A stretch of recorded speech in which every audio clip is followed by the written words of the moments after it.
আপনার ব্যবহৃত পুরাতন অ্যান্ড্রয়েড ফোনকে একেবারে নতুনের মতো করে নিন। কারণ আমরা অনেকদিন ধরে যখন একটা ফোন ব্যবহার করি তখন সমস্ত সেটিংসগুলো উল্টাপাল্টা হয়ে যায় এবং ঠিকমতো কাজ করে না। তাহলে ফোনের মধ্যে এই সেটিংসটি করে নিন। এরপরে দেখবেন যে আপনার ফোনটা একেবারে নতুনের মতো হয়ে যাবে।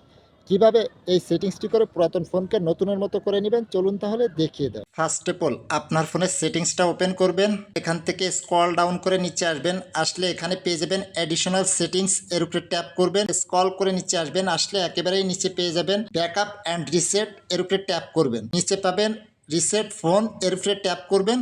প্রথমে পেয়ে যাবেন reset network and Bluetooth settings, এর উপরে ট্যাপ করবেন। নিচে পেয়ে যাবেন রিসেট, এই রিসেটের উপরে ট্যাপ করবেন।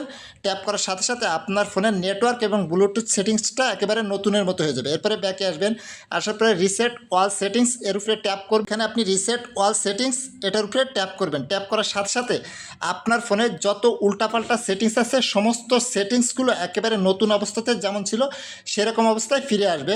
কিন্তু আপনি ভুলেও এই যে ইরেজার ওয়াল ফ্যাক্টরি রিসেট এইটা করবেন না, তাহলে কিন্তু আপনার ফোনের সমস্ত ফটো ভিডিও সব কিছু ডিলেট হয়ে যাবে।